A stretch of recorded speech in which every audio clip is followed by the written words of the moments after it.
Good morning, and welcome to another Seize the Day. Hope you guys are waking up, feeling refreshed, ready to begin a new day. This is Wednesday, February the 16th. Can you imagine it's already the middle of February? Those of you who've been watching, got my brand new haircut, ready to start the new day, and trust that as we open up the Word together, that you would be encouraged, that we'd all leave that much more motivated to serve the Lord one more day. We've been looking at a passage of Scripture that's found in Matthew chapter 6, verses 1 through 4. In this passage, Jesus begins with a very simple principle. And that principle, as you read in Matthew chapter 6, verse 1, says, "Be careful not to do your acts of righteousness before men to be seen by them. If you do, you will have no reward from your Father in heaven." Be careful not to do your acts of righteousness. So acts of righteousness, right, are what it really constitutes to live this righteous life, right living. So what are these right things that we ought to be doing, and how should we be doing them, and for what reason should we be doing them? Jesus here is telling his disciples to be careful not to do your acts of righteousness before men to be seen of them. So you could do the right thing in the wrong way and for the wrong reasons. And it says here that you're going to have no reward from your Father in heaven if you do that. So one of the things that we have done, and I preached on this on the past weekend, is I put this little saying out, and I said, look, you have to do the right thing, the right way, for the right reason.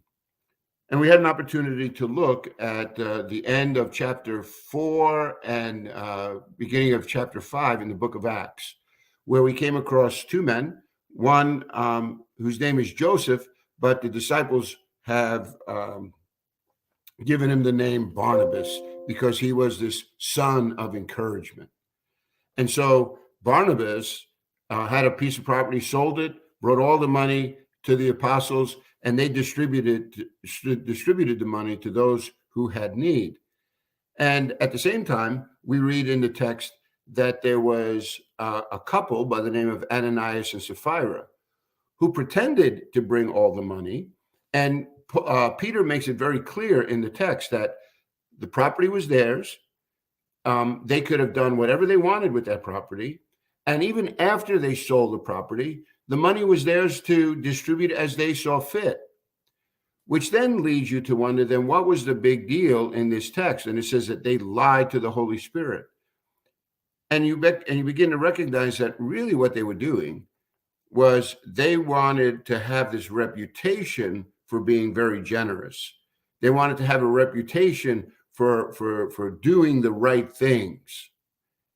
But they had withheld them, we're not told how much, but they withheld enough that when Peter asked them, he says, "Is this all?" And they said yes.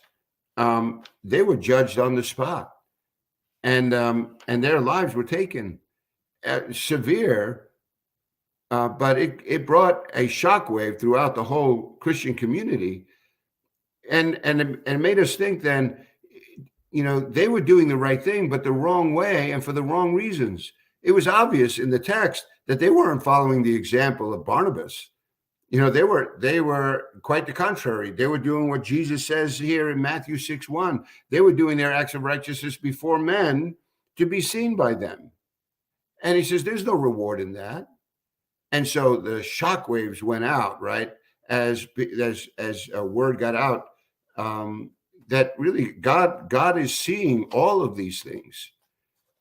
So with that in mind, you begin to realize that really what Jesus is saying to us when he says, do the right thing, the right way for the right reasons, it's because what he's really after is he's weighing the motivations of the heart.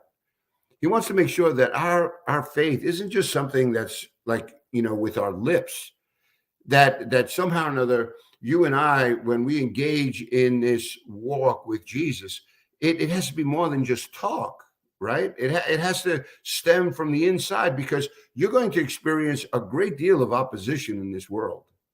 In this world, it's not going to be very friendly towards living life in the way in which Jesus is describing it, because by the decisions you make, by the way in which you walk, live out your life, it's going to be offensive to some in this world, because you're not going along with the status quo. You're like a salmon swimming upstream, and you will be ridiculed.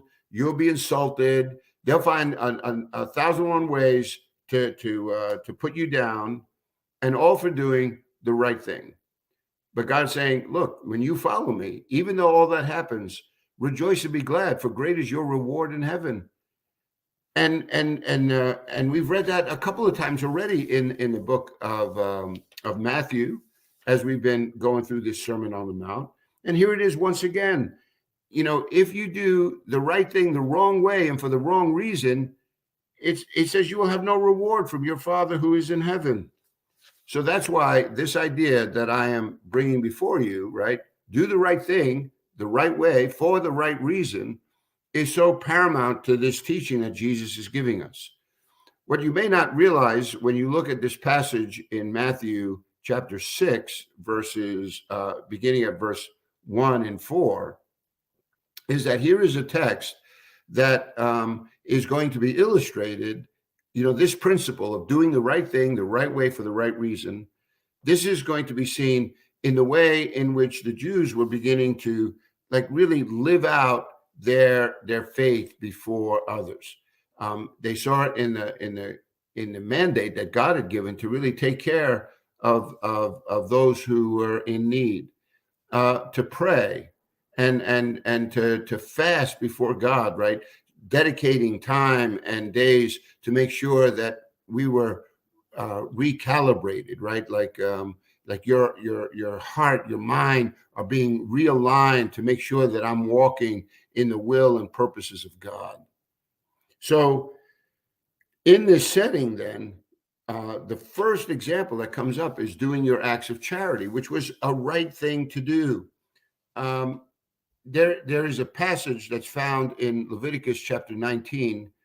Well, I'll tell you what. How about this? I want to take you to a passage here in Deuteronomy 15, 7 through 10.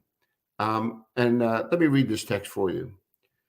It's if there is a poor man among your brothers in any of the towns of the land that the Lord your God is giving you, do not be hard-hearted or tight-fisted towards your poor brother. Rather, be open-handed and freely lend him whatever he needs. Think about this. He says, don't be hard-hearted or tight-fisted, right? In other words, when there are those who are in need, it says you have to be careful that you are manifesting a generosity towards them in the same manner in which God has been demonstrating a generosity to you. He's giving them a land as a gift. He's giving them life. God has sustained them on the journeys through their life for all of those 40 years that they have been wandering in this wilderness. Now, Deuteronomy is giving the law to the children of those who left Egypt, right? Because through their disobedience, they continue to wander in that wilderness. And now God's saying, okay, now it comes time for the children of those who were taken out to get a fresh start and to go into this land. And so God's saying, look, if there is a poor man among your brothers in any of the towns of the land that the Lord your God is giving you, then don't be hard-hearted or tight-fisted towards them. What does he say? He says, rather, I want you to be open-handed, not tight-fisted. Open your hands. Give to those who are in need. Freely lend whatever he needs, because God's been giving you these gifts all along. There's a great passage that will come up in Deuteronomy 8:18, where it says that when you go into the land and you start, prospering. He says, remember the Lord your God who gives you strength to go out and make wealth. Think about that. The skills, the health, everything that you have that enables you to go out and make a living. That pretty smart brain, that intuitiveness that helps you to get ahead.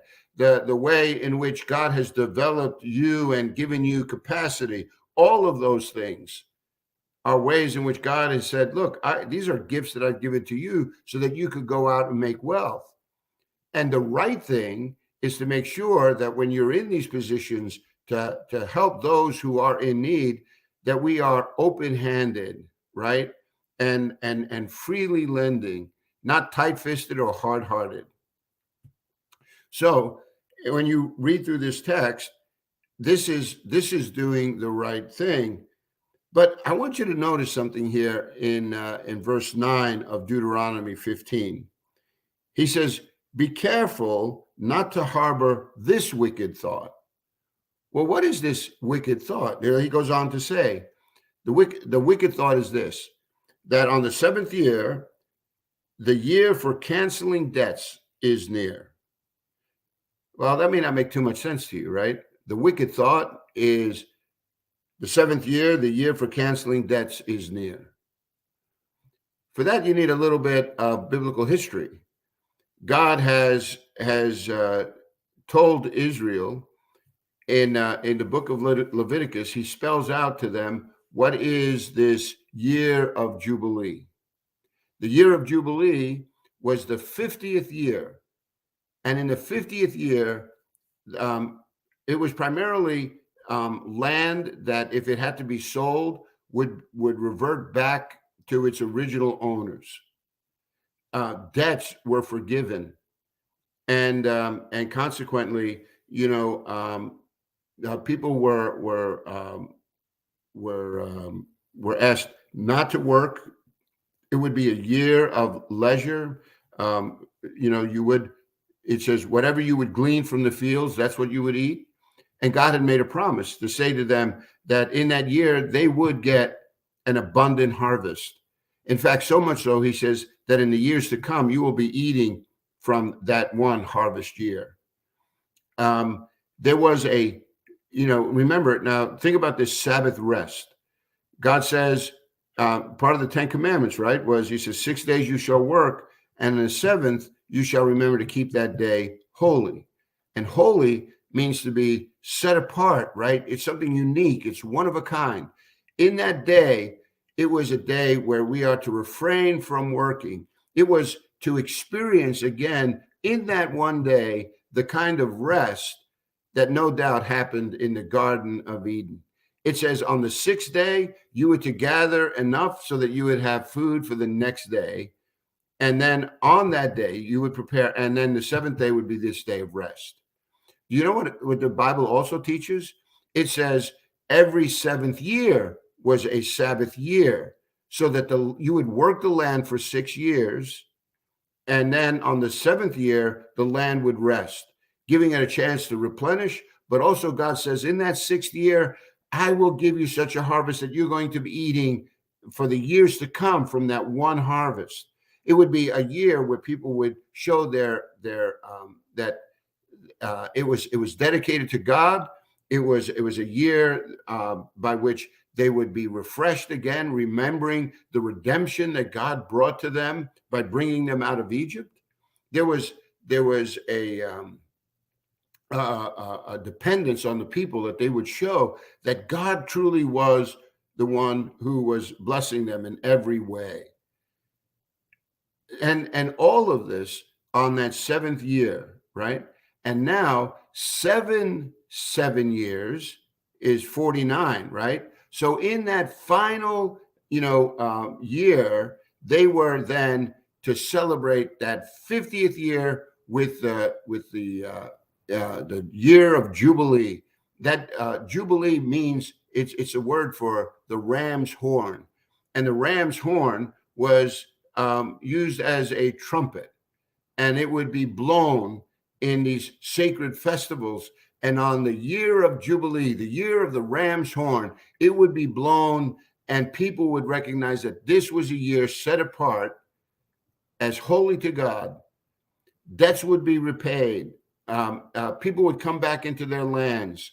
Those who had been, sold as workers to others, they would be freed from their debt. Okay, so now that you have an understanding of what the Year of Jubilee was all about, it sounds pretty awesome, right? But it also required faith that I'm not going to work in this year as a testimony of my faith and obedience to God, but faith is that God is going to provide, and He promised that He would. This was His idea, not it didn't come out of thin air. God was the one who had described this, and so you think of that.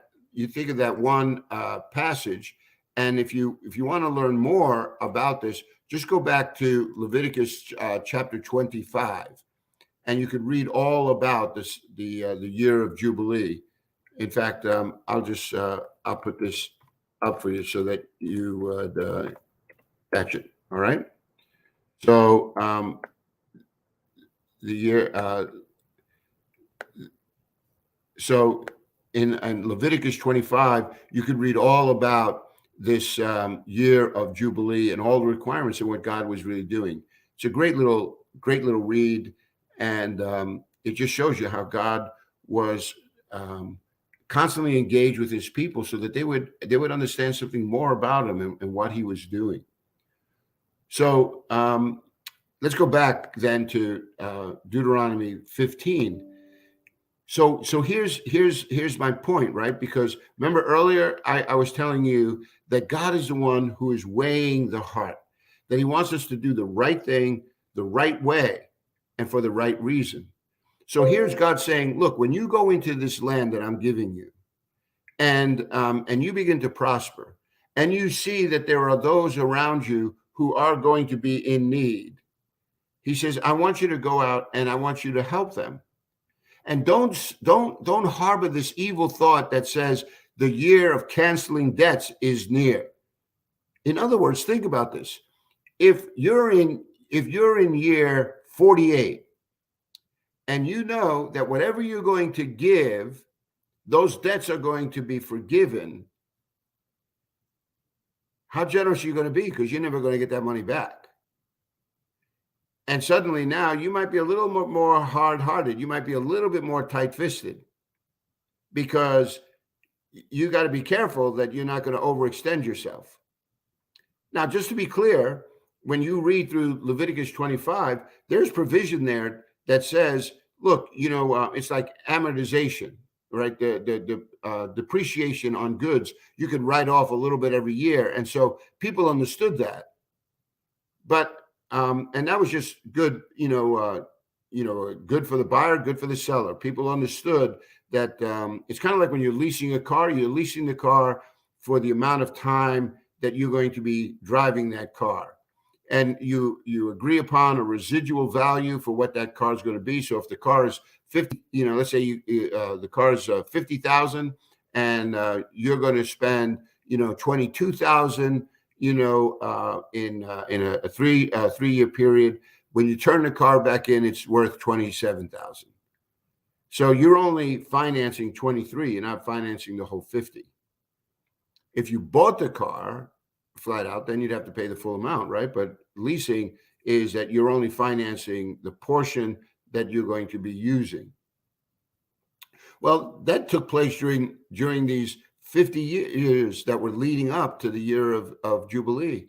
But what happened if your generosity then was so affected that you wouldn't go out and be generous? You'd be tight-fisted, hard-hearted towards those who had need, because you knew, like, whatever I'm going to give this guy, I'm not getting back.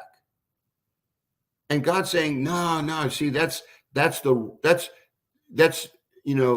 totally the wrong way. You're using this Year of Jubilee that was supposed to be a time when people just began to rest more in their relationship with God and just be amazed at how God would provide for them.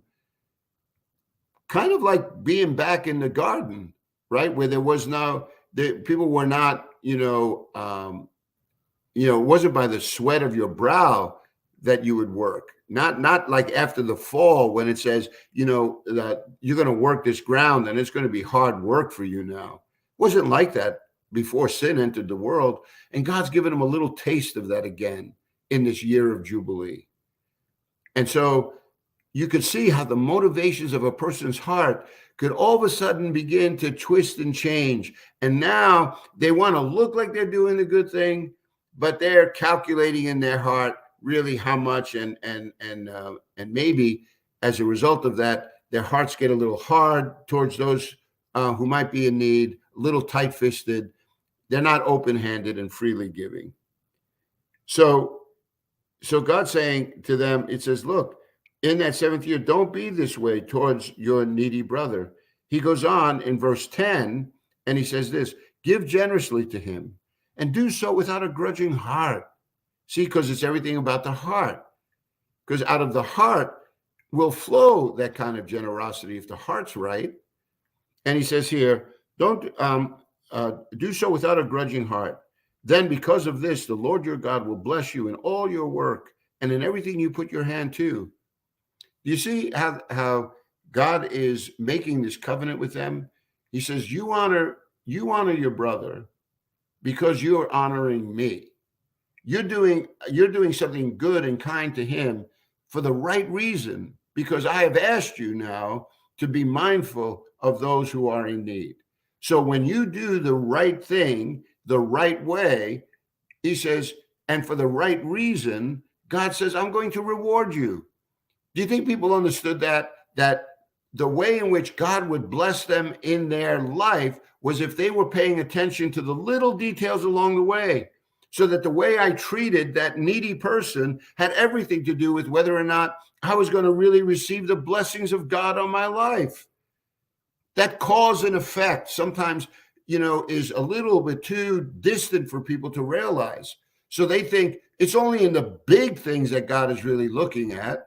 And so I'm living my life a little hard-hearted, a little tight-fisted, and God's saying, yeah, if you just loosen that hand up, you'd have your hand open and I'd be able to fill it up with some blessing in your life.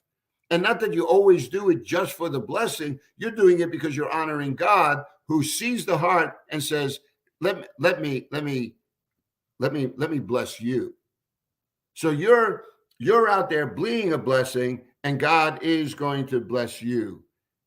He says, I will bless you in all your work and everything that you put your hand to. Why? Because you're doing the right thing, the right way, for the right reason. There will always be poor people in the land, he goes on to say, but therefore I command you to be open-handed toward your brothers and toward the needy and poor in your land.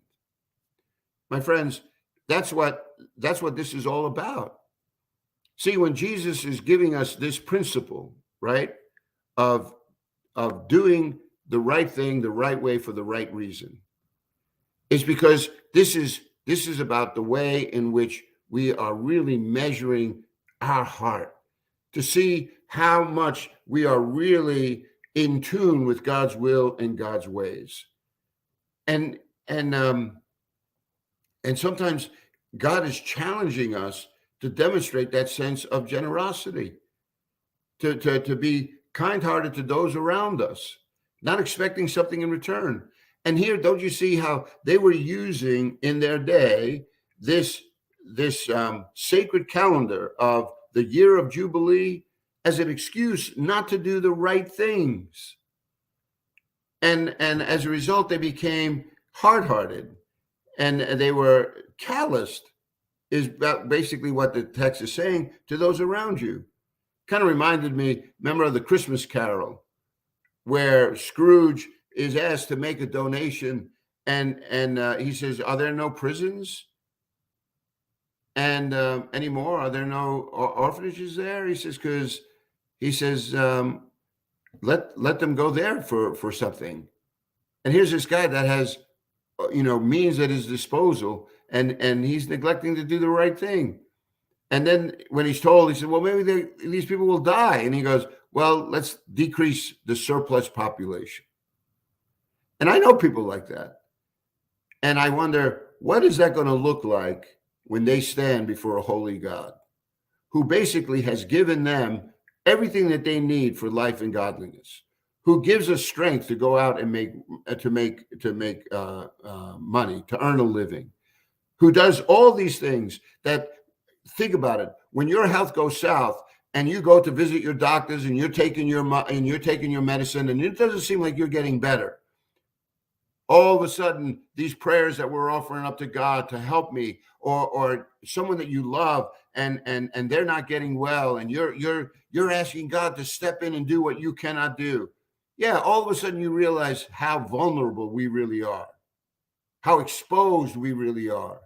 When this crisis of COVID first hit, didn't it hit everybody on such a deep level that all of a sudden your eyes were open, you go, oh my gosh, I never even thought that this was possible.